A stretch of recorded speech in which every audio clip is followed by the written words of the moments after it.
Firman Tuhan pada pagi hari ini terambil dari kitab Yohanes pasal 10 ayat 10. Mari kita baca bersama-sama. 2, 3. Pencuri datang hanya untuk membunuh dan membinasakan. Aku datang supaya mereka mempunyai hidup dan mempunyainya dengan segala. Amin. Hari ini mau temanya, dia datang membawa kelimpahan. Yesus datang membawa kelimpahan. Setiap kitab ada latar belakangnya. Latar belakang khususnya kitab Yohanes itu latar belakangnya sangat penting untuk memahami apa yang disampaikan oleh Yesus Kristus. Karena tanpa latar belakang hanya menerima ayat saja, mungkin banyak salah paham juga. Tapi Yesus berkata, saudara-saudara tahu, Yohanes 8 ayat 8, pasal 8 ayat 12. Akulah terang dunia. Akulah terang dunia itu, mungkin kita sudah paham dan sudah suka ayat ini. Tapi latar belakangnya ada apa? Karena latar belakangnya hari raya Pondok Daud. Yohanes pasal 10 ya, Yesus ke Yerusalem karena hari raya. Khususnya hari raya Pondok Daud. Apa kaitan dengan hari raya Pondok Daud sama terang? Karena ini latar belakang orang Yahudi, orang Israel. Karena hari raya Pondok Daud, mereka merayakan hari raya ini selama 8 hari. Berbeda dengan hari raya. Antara 7 hari raya biasanya, yang paling panjang 7 hari. Tapi hari raya yang terakhir, hari raya Pondok Daud, itu tahun itu 8 hari. Hari yang ke-7 malam, itu puncaknya hari raya itu. Seperti Natalannya, besok mungkin 24. Maka hari ke-7 malam itu mereka memasang obor di seluruh bait suci. Di pinggir bait suci. Untuk apa? Karena hari raya Pondok Daud itu dirayakan karena mereka mengucap syukur kepada Allah Yahweh yang memimpin bangsa mereka di padang gurun dengan tiang api dan tiang awan. Untuk merayakan, untuk menaikkan ucapan syukur kepada Allah, sehingga mereka memasang obor di pinggir bait suci. Di mana-mana seperti gambar itu. Penuh dengan obor-obor. Maka Yesus berkata, bukanlah itu terang. Akulah terang dunia. Itu terang obor-obor yang mungkin menerangi kegelapan itu di dalam perjanjian lama kepada bangsa Israel itu nubuat, bayangan. Tetapi sekarang akulah, bukan dia, bukan mereka, akulah terang dunia. Itu artinya. Tapi yang kedua hari ini akulah gembala yang baik. Itu juga kenapa Yesus tiba-tiba menyebut dirinya sebagai gembala yang baik. Karena ini juga hari raya Pentakosta Bait Allah. Di sini pasal 10 ayat 22 ya. Ayat 22. Kemudian tibalah hari raya Pentakosta Bait Allah di Yerusalem. Ketika itu musim dingin. Musim dingin. Saudara-saudara belum paham ya musimnya. Sekarang di daerah utara biasanya itu semua sekarang musim dingin. Dingin sekali. Sehingga khotbahnya Natalan begini ya. Biasa pendeta. Oh, Yesus Kristus lahir di kandang domba. Itu pada musim dingin. Begitu dingin. Penderitaan Yesus luar biasa. Kalau saudara-saudara dengar agak aneh ya. Karena masih panas di sini. Tapi di Korea biasa khotbah seperti itu. Karena kota dingin minus 12 derajat. Sehingga betul-betul terharu. Aduh, Yesus datang ke bumi ini. Cuacanya dingin sekali. Aduh, kasihan. Itu mungkin, itu khotbahnya. Tapi enggak ya, sebenarnya. Karena ini hari raya Pentakosta Bait Allah ini musim dingin. Sekarang, di bulan Desember ini. Bulan Desember, kira-kira. Waktu itu juga biasanya, mengapa munculnya hari raya Pentakosta-nya? Saya dijelaskan. Karena hari raya Pentabisan ini ada kaitan dengan sejarah bangsa Israel. Bangsa Israel itu dijajah oleh kerajaan Yunani sebelum Roma masuk. Yunani. Sehingga orang Yunani datang, kemudian di bait suci mereka menghancurkan bait suci, semua kemudian membuat patung Zeus, dewa mereka. Memasang patung Zeus, kemudian mempersembahkan ibadahnya dengan babi, tantara babi. Itu begitu haram untuk orang Israel. Najis. Jadi ini terjadi di dalam penjajahan kerajaan Yunani. Sehingga orang Yahudi itu enggak sabar. Bagaimana mereka menghancurkan, membebaskan bangsa mereka dari penjajahan Yunani. Dan juga membersihkan bait suci mereka yang sudah najis. Itu karena yang mereka mati-matian menjaga kekudusan bait suci kan. Sehingga itu namanya itu Yudas Makabe. Dia semacam pahlawan. Seperti di Lampung Laten Intan 2 ya. Laten Intan. Dia mau melawan pasukan Yunani. Kemudian ya puji Tuhan mereka menang. Menghancurkan sebagian pasukan Yunani. Sehingga mereka membersihkan semua bait suci. Bangun lagi. Diperbaiki semuanya. Itu terjadi sebelum Masehi ya, tahun 146. Kemudian merayakan hari raya Pentabisan Bait Allah selama 8 hari. Itulah sejarah bangsa Israel sebelum Injil Matius ya. Sebelum Injil Matius. Maka ini hari raya Pentabisan Bait Allah itu disebut sekarang Hanukkah. Untuk orang Kristen sebenarnya belum nama Makabe itu agak mungkin jarang dengar ya. Tapi untuk orang Katolik udah biasa. Karena di dalam kitab Katolik ada kitab Makabe yang pertama, yang kedua tentang sejarah itu. Perjuangan pahlawan Makabe itu. Sehingga sampai sekarang ini dirayakan. Ini minggu yang lalu. Udah sampai tanggal 13 ya. 8 hari dirayakan. Orang Yahudi, banyak orang Yahudi di Amerika, di Israel, yang mereka merayakan hari raya ini.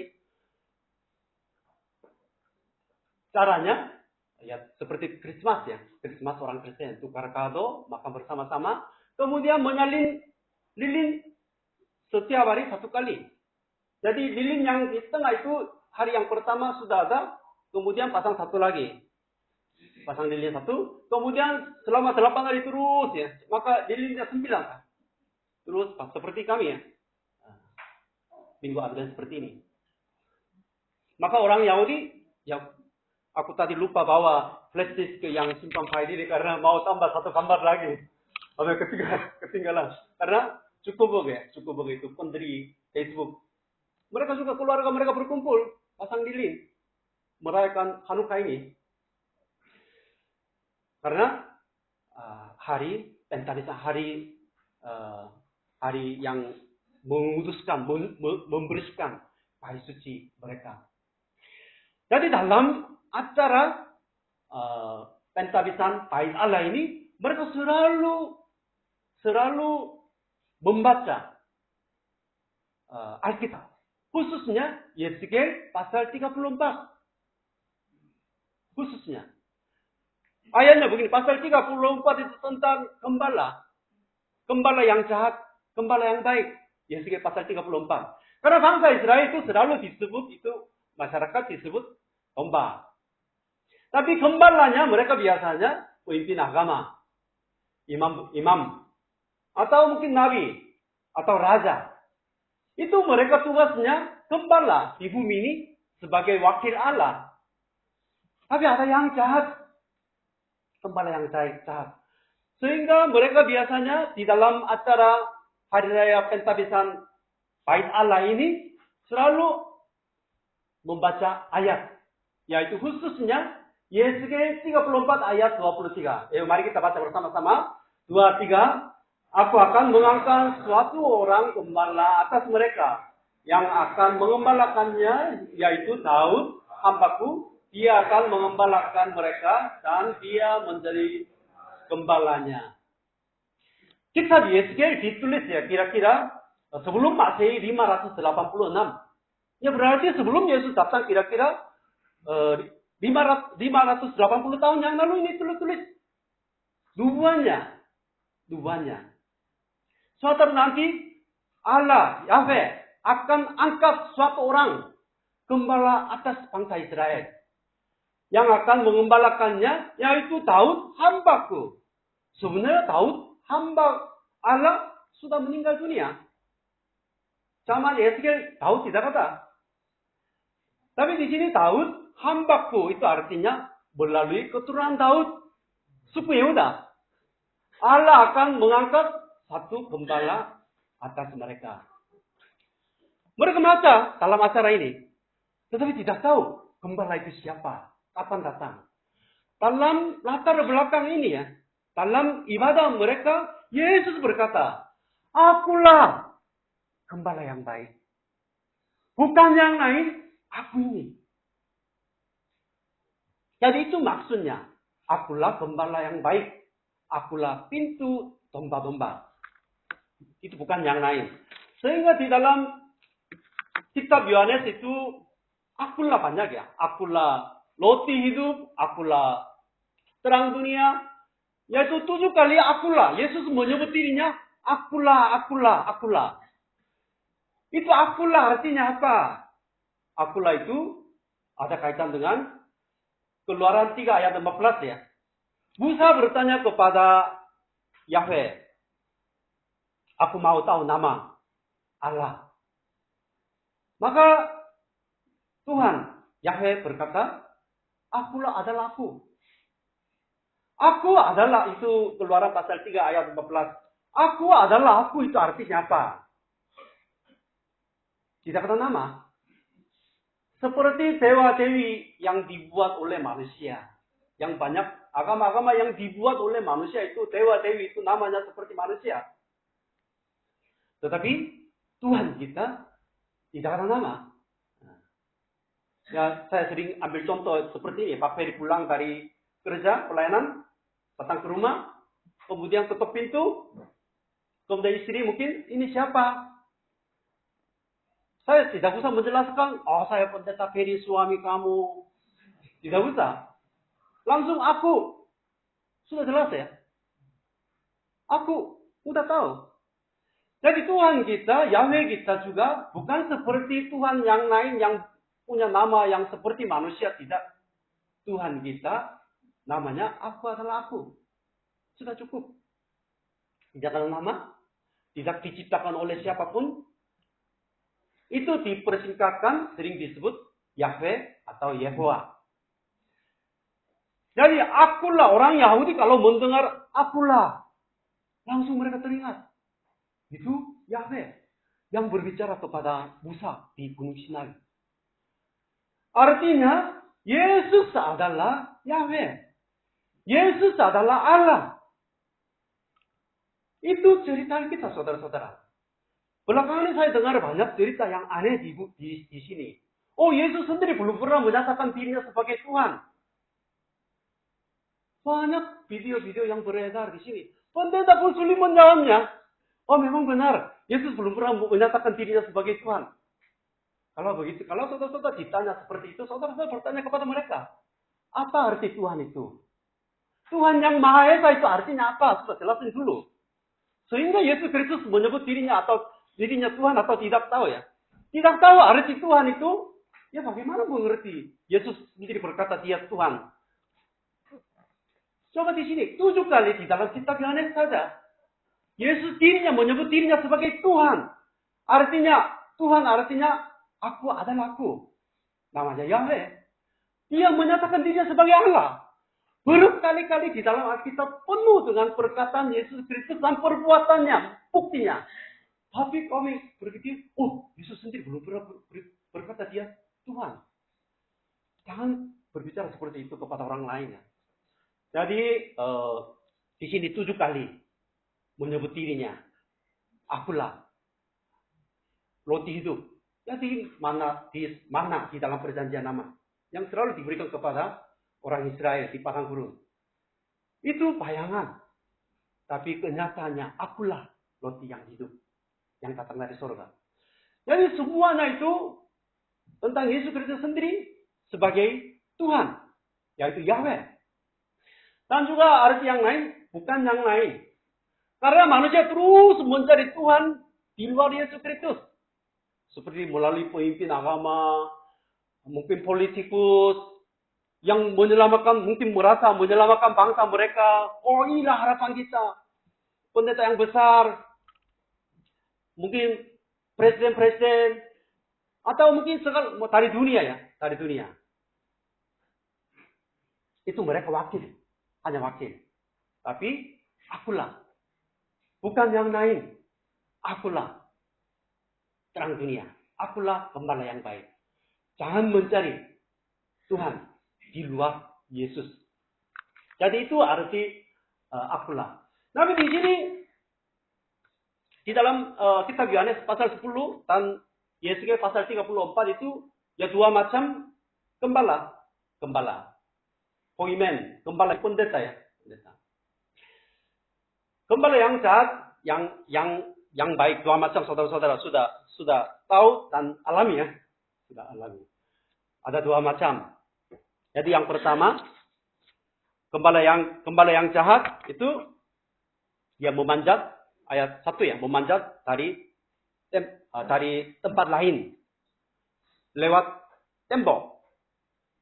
Bukan dari mungkin pintu gerbang.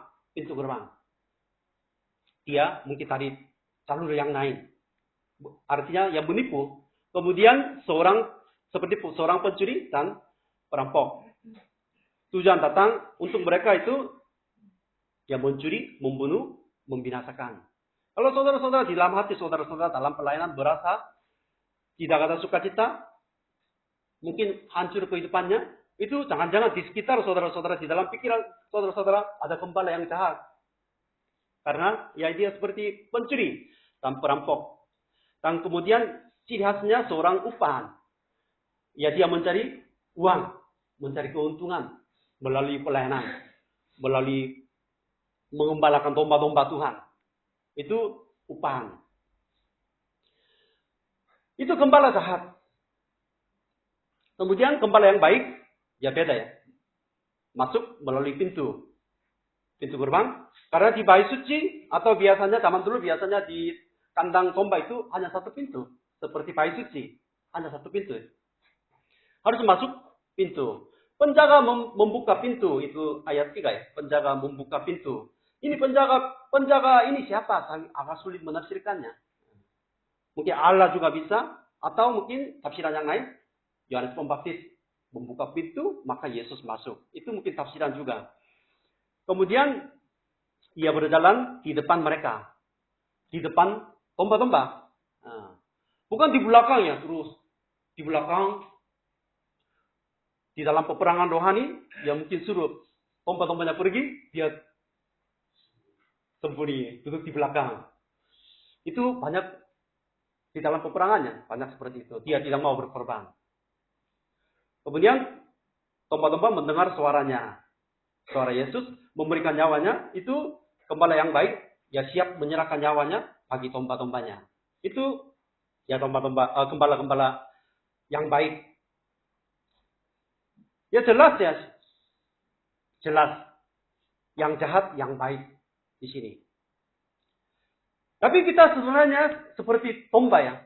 Domba itu biasanya mungkin sulit melihat sesuatu dengan jelas, sulit mendengar. Yaitu ciri khas domba. Sehingga dia sulit membedakan gembala yang baik dan yang jahat. Dan juga gembala yang baik dan yang jahat tipis beda juga. Saya sendiri selalu berpikir, ini gembala yang jahat atau baik? Kadang-kadang bingung juga. Bingung. Tipis beda. Seperti di atas tembok. Di atas tembok kalau berjalan, itu kiri, kanan, yang mudah jatuh. Sehingga gembala yang jahat dan baik tipis beda, sulit mengerti siapa yang baik. Sehingga domba-domba biasanya tertipu. Tapi ya melalui firman Tuhan ini ya jelas ya, gembala yang baik itu selalu ada di depan domba-domba untuk melindungi domba-domba itu. Tidak pernah bekerja untuk mencari keuntungan melalui pelayanan. Dia tidak mau mencari uang. Dan juga dia siap menyerahkan semuanya, harta bendanya, nyawanya untuk domba-domba. Itu gembala yang baik. Tapi banyak orang salah paham. Sehingga apa yang terjadi? Ya dalam kehidupan saudara-saudara. Seperti ya pencuri yang datang di dalam hati saudara-saudara, di dalam keluarga saudara-saudara. Sesuatu hilang, merasa hilang. Dihancurkan. Nah, ini terjadi. Karena sekarang saudara-saudara mengikuti gembala yang jahat itu. Harus sadar saudara-saudara. Gembala yang baik, yang jahat itu berbeda apa. Dan saudara-saudara harus mengikuti gembala yang baik. Maka Yesus Kristus adalah akulah gembala yang baik. Aku gembala yang baik. Jadi buktinya di mana? Buktinya seperti Yohanes pasal 10 ayat 10 ya. Buktinya yang pertama, Yesus membawa hidup. Datang di bumi ini supaya mereka mempunyai hidup. Itu nomor satu. Yesus membawa hidup. Hidup itu artinya apa? Kalau bahasa Indonesia mungkin hidup itu mungkin kata biasa. Tetapi di dalam Alkitab itu yang Yesus membawa hidup itu namanya istilah Zoe. Zoe itu bukan hanya seperti ya kata yang lain bios. Ya kehidupan manusia biasa. Tetapi Zoe di dalam Alkitab yang Yesus bawa itu hidup surgawi. Hidup yang kekal. Sehingga disebut juga hidup yang kekal. Bukan seperti yang sekarang miliki kami di bumi ini. Zoe itu kehidupan surgawi. Jadi mengapa ini terjadi? Yaitu ini keselamatan yang dibawa oleh Yesus Kristus. Karena ini ayat sebelumnya ya. Ini pasal 10. Yohanes pasal 5 ayat 24. Berbunyi begini. Baca bersama-sama. 2, 3. Aku berkata kepadamu. Sesungguhnya orang siapa mendengar perkataanku. Dan percaya kepada dia yang aku. Dia mempunyai hidup yang kekal. Dan tidak turut dihukum. Sebab ia sudah pindah dari dalam maut ke dalam hidup. Jadi melalui kedatangan Yesus Kristus di bumi ini ya. Ini minggu Advent yang ketiga ya. Dengan kedatangan Yesus Kristus di bumi ini. Jadi 3 hal di sini. Sesungguhnya. Itu ciri khas kitab Yohanes ya. Sesungguhnya. Hari ini juga pasal 10 ayat 1 juga. Sesungguhnya. Itu bahasa aslinya. Amin. 2 kali. Tapi mungkin agak sulit menerjemahkan dalam bahasa Indonesia. Maka sesungguhnya. Tapi bahasa aslinya, amin. 2 kali. Sesungguhnya. Betul-betul Yesus mau menyampaikan perkataannya kepada domba-domba. Sesungguhnya. Barang siapa mendengar perkataanku dan percaya kepada dia yang mengutus aku. Dia, 3 hal terjadi. Dia mempunyai hidup yang kekal. Yang kedua, tidak turut dihukum. Lebih jelas, tidak akan turut dihukum. Tidak ada hukuman. Yang ketiga, sudah pindah dari dalam maut ke dalam hidup. Jadi orang yang sudah memiliki hidup, hidup yang kekal ini, tidak akan dihukum. Kemudian sudah pindah. Sudah diselamatkan. Sudah pindah rumah, saudara-saudara. Rumah yang hancur, yang tempat tinggal dulu, sudah pindah ke rumah baru. Sudah. Dulu hidup di dunia ini dengan penuh dosa, sudah pindah ke rumah baru. Yaitu kerajaan surga. Sudah pindah. Jangan mencari surga nanti-nanti. Surga di mana saudara-saudara? Surga di sini sekarang. Di sini. Jangan nanti-nanti atau jangan di sana. Mungkin setelah meninggal, mungkin di sana surga. Seperti orang beragama lain. Jangan berpikir seperti itu. Surga di sini. Sekarang saudara-saudara. Saudara-saudara di sini 2000 tahun yang lalu firman Tuhan, Yohanes 5 ayat 24. Sudah pindah dari dalam maut ke dalam hidup. Coba itu. Yaitu saudara-saudara, yang menerima kedatangan Yesus Kristus, menerima Dia sebagai Juru Selamat, saudara-saudara sudah memiliki hidup yang kekal itu. Sudah masuk ke dalam kerajaan surga. Sehingga menjadi anak Allah. Anak Allah. Anak Allah itu artinya apa? Anak Allah itu anak raja. Karena Tuhan kita raja. Saudara-saudara sudah menjadi anak raja. Amin ya. Rajanya bukan yang memerintah satu bangsa. Memerintah seluruh suku dan bangsa. Seluruh dunia. Kita menjadi anak Allah. Jadi istilah anak Allah ini sekarang sering disebut. Tapi tidak tahu artinya. Hamba Tuhan juga sama. Mungkin menjadi kata biasa. Hamba Tuhan. Saudara-saudara hamba Tuhan ya. Saudara-saudara semua hamba Tuhan. Aku pendeta. Saya pendeta. Saudara-saudara hamba Tuhan. Saya juga hamba Tuhan juga. Anak Allah itu. Semua orang yang menerima. Diberinya kuasa. Supaya mereka menjadi anak-anak Allah. Yaitu seperti Adam. Di Taman Eden. Dia memiliki semuanya. Khususnya yang pertama. Yesus bawa itu keselamatan. Yaitu hidup yang kekal. Seperti gambar di sini ya. Itu diselamatkan dari gelap, dari di tengah maut, di dalam laut, dia diangkat. Sudah pindah ke surga. Sudah menjadi warga kerajaan surga. Sudah terjadi. Jangan berpikir nanti-nanti. Sekarang, sudah siapa saja yang menerima Yesus Kristus sebagai Juru Selamat, dia sudah memiliki hidup yang kekal. Yang kekal itu. Jadi itu yang membawa Yesus Kristus yang pertama. Jadi itu terjadi melalui pengorbanan Yesus Kristus, melalui cara Yesus Kristus kebangkitannya. Kemudian yang kedua, supaya mereka mempunyai hidup yang kekal dan mereka mempunyainya dengan segala kelimpahan. Segala kelimpahan. Itu terjemahan baru yang kedua itu dengan berlimpah-limpah. Mempunyainya dengan berlimpah-limpah. Yang kedua, Yesus membawa itu kelimpahan. Segala kelimpahan saudara-saudara sudah miliki. Karena sudah menjadi anak Allah. Anak Allah. Yaitu kelimpahan di sini mungkin di dalam kitab Yohanes pasal 10 tidak ada penjelasannya. Kelimpahan itu jenisnya apa? Hanya ungkapan dari Yesus Kristus saja. Sehingga saya coba mencari ya. Kelimpahan itu apa di dalam Alkitab. Secara pribadi dalam kehidupan saya juga sama. Kelimpahan itu apa? Kelimpahan itu yang pertama, kehidupan penuh sukacita seperti pesta perkawinan. Itu sukacita seperti pesta. Kalau kita mungkin datang ke tempat pesta, gimana perasaan saudara-saudara? Senang. Senang, ada dangdut. Mungkin nyanyi, makanannya mungkin semua gratis, makan, ngobrol. Tidak ada yang jaga-jarak ya, harus hati-hati. Tidak. Semua mungkin senyum, berbicara. Enggak usah bayar, makan sepuas-puasnya. Itu pesta saudara-saudara. Jadi kelimpahan itu, yang seperti itu. Segala macam kelimpahan yang ada di dalam sebuah pesta. Mengapa demikian? Karena tempat tinggal orang yang pertama yaitu Adam, itu Eden. Semua cerita mulai dari sana kan. Kejadian pasal 1-2. Eden itu artinya apa? Taman Eden.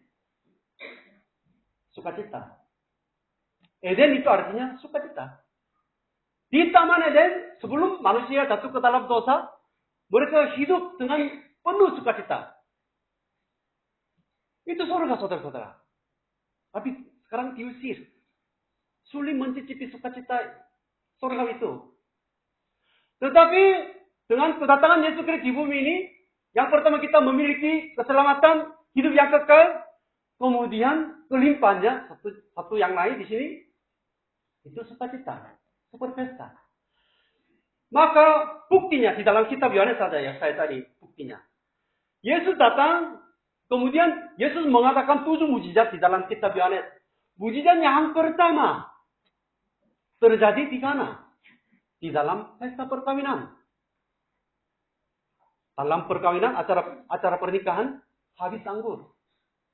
Tapi dengan air, Yesus mengubah menjadi anggur. Sehingga pesta itu penuh dengan sukacita. Coba tanya ke saudara-saudara, habis makanan dalam acara. Saudara-saudara baru datang, siang, habis kebaktian datang, mau makan, udah habis makanannya. Sedih ya? Sedih.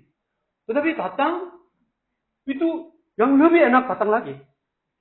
Tadi pagi enggak ada. Maka sukacitanya berlimpah-limpah. Seperti Taman Eden. Ini dipulihkan, dinyatakan kembali kepada bangsa Israel di perkawinan di Kana. Ini mukjizat yang pertama. Pesta. Melalui seperti pesta, semua dipulihkan melalui kehadiran Yesus Kristus di pesta itu. Kekurangan tidak ada. Semua puas-puas. Justru lebih enak. Kemudian pesta yang terakhir. Kitab yang sama ditulis oleh Yohanes. Yohanes menulis 5 kitab ya. 5 kitab. Kitab Wahyu. Ini juga ditulis oleh Yohanes. Sama. Jadi nanti betul-betul Yesus sebelum datang dengan kemenangan. Pertama kali datang di bumi ini, Yesus lahir di tempat hina. Tidak diperhatikan. Membawa kasih. Tetapi kedua kali datang dia bukan dengan kasih saja. Dia akan membawa hukuman kepada orang-orang tidak percaya.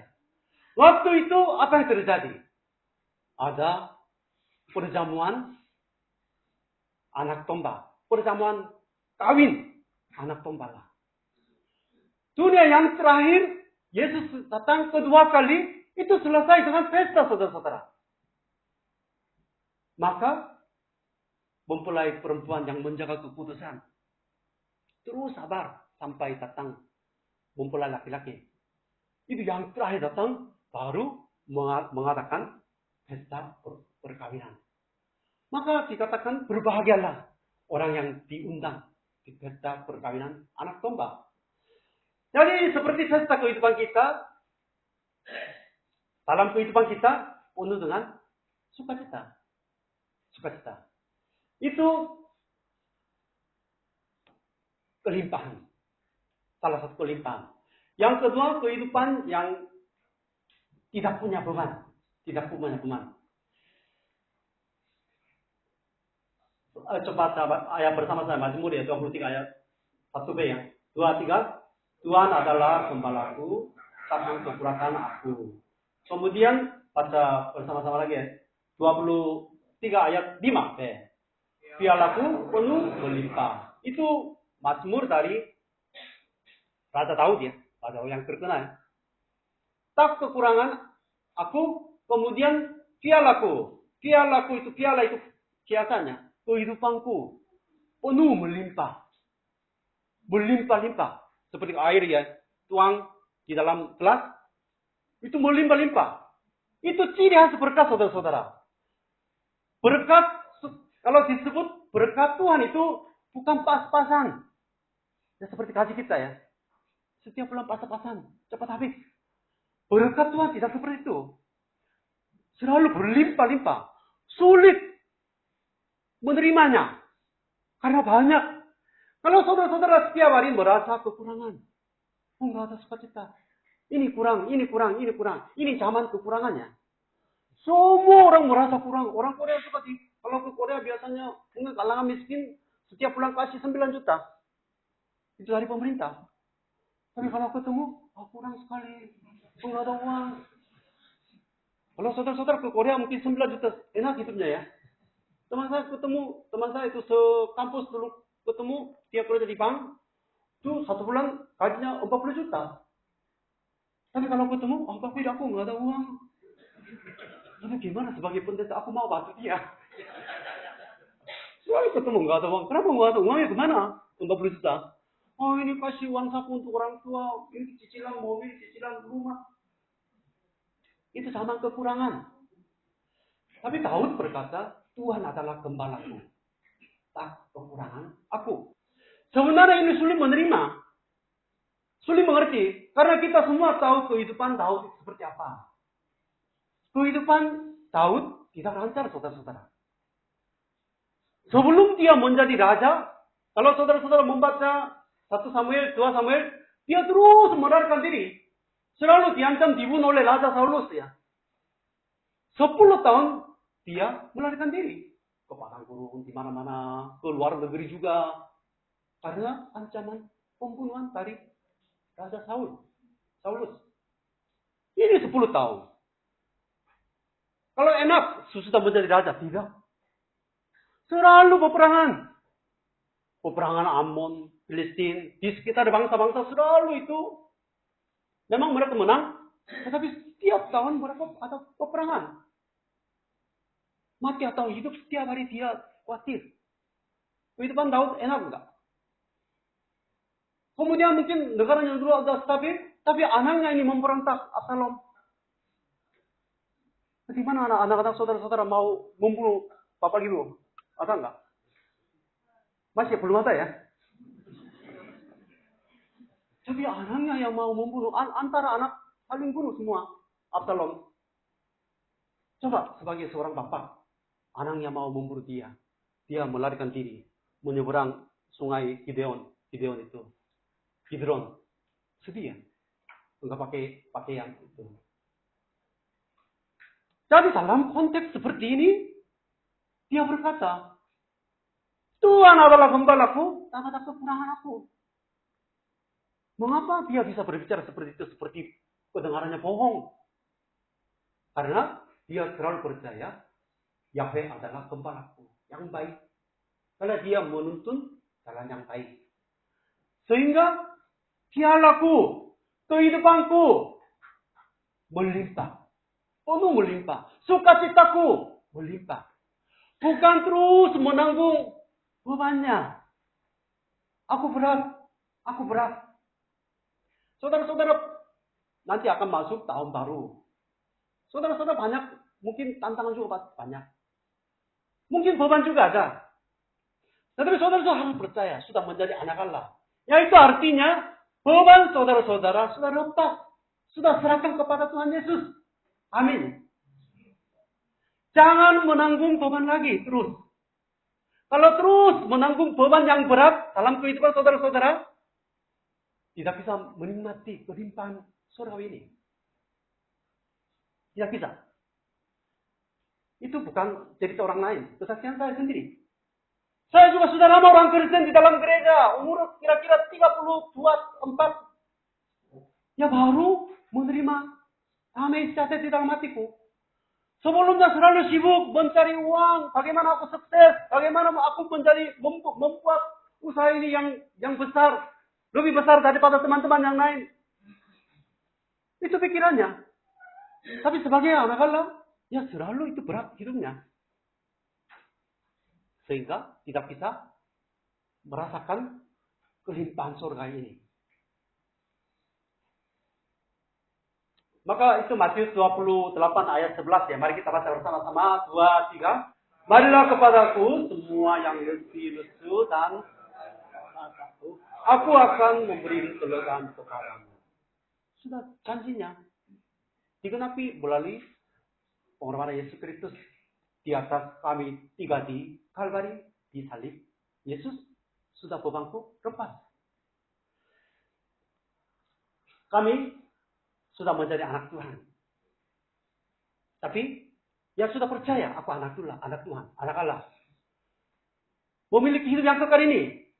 Tetapi warisannya tidak menikmati warisan ini. Warisan itu yang kerajaan Allah. Yaitu tadi sukacita. Dan hidup tanpa beban. Karena beban ini semua serahkan kepada Tuhan. Jangan saudara-saudara terus menanggung beban itu.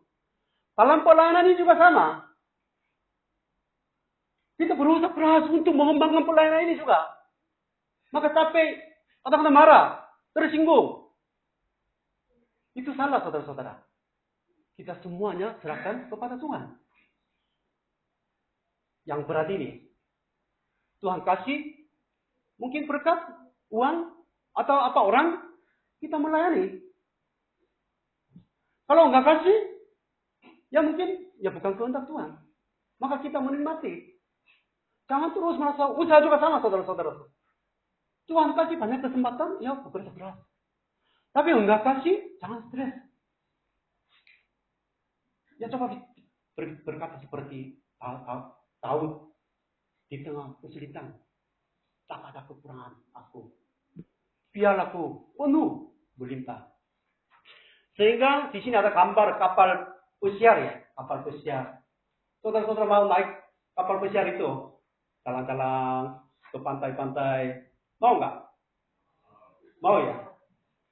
Saudara-saudara sekarang naik di dalamnya, bukan mau. Itu warisan kepada anak-anak. Warisan itu kalau orang tua mati sudah dikasihkan, Yesus mati. Sehingga warisan itu berlaku untuk saudara-saudara masing-masing. Yaitu kehidupannya seperti tinggal di dalam kapal pesiar.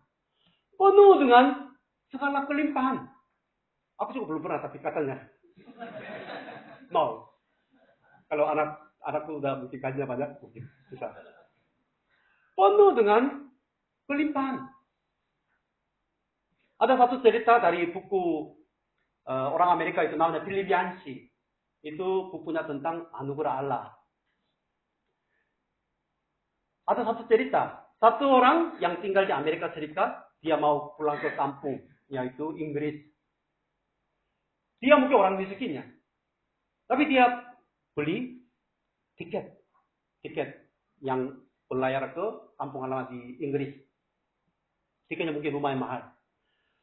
Kemudian ya naik kapal itu, kemudian dia senang. Karena pulang ke kampung. Tetapi berhari-hari dia lapar. Karena dia tidak bisa beli makanan yang dijual di kapal itu. Karena dia hanya habis semua uang untuk beli tiket itu saja. Sehingga orang lain terus makan, terus mungkin bawa jajanan sedikit, makan, lapar sekali. Tapi sesudah turun atau mungkin sebelum turun, dia berbicara sama penumpang yang lain. Penumpang yang bertanya, oh kamu enggak makan, kenapa enggak makan? Pak, aku habis uang untuk beli tiket kapal ini. Apa itu bilang, penumpang yang lain bilang, Pak, sudah itu makanan semua itu pakai fasilitas semua termasuk di dalam biaya tiket itu. Sudah termasuk. Maka dia kaget ya. Kalau aku mesti pingsan. Harga sudah termasuk semuanya. Maka sebenarnya dia harus makan ini segala macam menikmati. Itu kehidupan orang Kristen. Sudah menerima Yesus Kristus sebagai juru selamat, dia menjadi anak Allah, sudah memiliki hidup yang kekal ini di dalam Kristus. Tetapi dia tidak tahu kelimpahan surga itu apa di bumi ini. Sehingga ya hidupnya seperti ya selalu hidupnya pengemis, pas-pasan. Kekurangan ini, kekurangan itu, kekurangan aku, ini kurang. Tahun depan penuh dengan kegelapan. Itu saya sendiri juga sama. Selalu mengutip ayatnya. Semua orang yang mengikuti aku ya harus memikul salibnya, menyangkal dirinya, memikul salibnya setiap Lukas 9 ayat 23. Selalu hafal ayat ini. Ikut Yesus penderitaan, menyangkal diriku. Itu saja. Tidak pernah berpikir kelimpahan dari surga itu. Karena memang, ya saudara-saudara juga sama. Kebanyakan orang Kristen yang pertama dari keluarga saudara-saudara. Maka selalu melawan. Selalu menderita. Selalu sedih. Karena tetangga. Karena keluarga yang tidak percaya. Tapi itu bukan semua yang dibawa oleh Yesus Kristus, saudara-saudara. Penderitaan butuh untuk bertumbuh. Tetapi ujungnya, Tuhan yang memberkati saudara-saudara. Tuhan menciptakan segala isi dunia ini, Kejadian pasal 1. Apa yang diucapkan yang pertama dari mulut Allah kita, Yahweh kita. Tuhan memberkati. Itu yang pertama.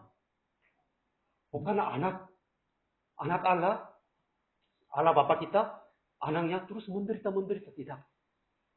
Menikmati segala kelimpahan ini. Sehingga kehidupan ini itu penuh dengan sukacita. Tidak ada beban. Berat hidupnya. Kalau ditanya, bagaimana kabarnya saudara-saudara? Kalau ditanya oleh mungkin kawan-kawannya, puji Tuhan, luar biasa, senang. Itu jawaban kita. Bukan basa-basi saudara-saudara. Bukan basa-basi. Seperti Daud. Betul-betul mengakuinya. Tuhanlah karena gembalaku. Dan yang terakhir, tapi di sini pasal 10 ada syaratnya.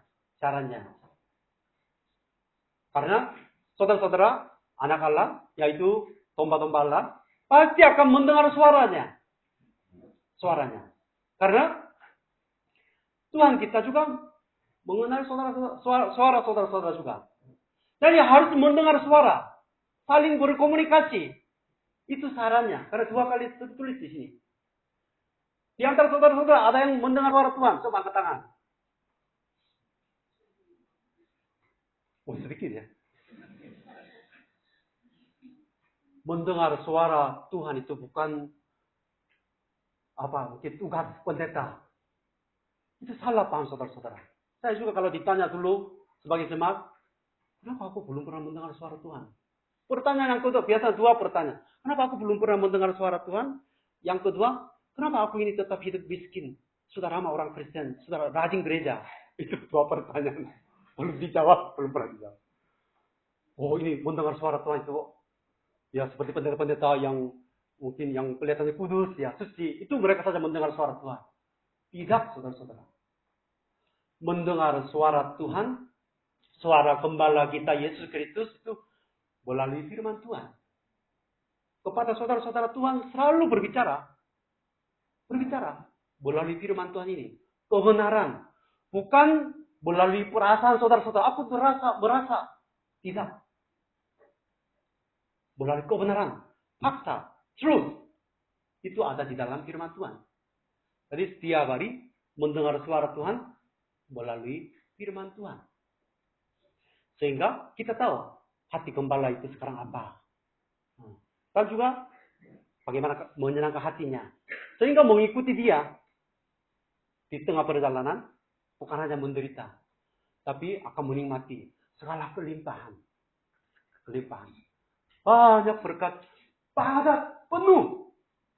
Di bumi ini saudara-saudara. Saudara-saudara ambil aja. Ambil. Ada keluarganya. Kesehatannya. Anaknya. Semuanya berkatnya berlimpah-limpah. Tapi saudara-saudara seperti tadi yang naik kapal itu, hanya jajanannya sedikit saja. Makan terus, lapar, oh capek, pusing. Itu kata-kata yang diucapkan itu artinya sedang menikmati kelimpahan surga ini. Jadi tiap hari mendengar suara Tuhan, mengikuti gembala, sehingga kita terus menuju ke Sion tadi ya. Menuju ke Sion, jalan kudus, jalan lurus. Tahun depan, gimana saudara-saudara? Perjalanan kehidupan saudara-saudara penuh dengan sukacita, tanpa beban. Amin ya. Inilah firman Tuhan. Mari kita berdoa. Bapa kami yang baik, Engkau datang di bumi ini, menyerahkan nyawanya sebagai gembala yang baik, sang gembala yang setiap kita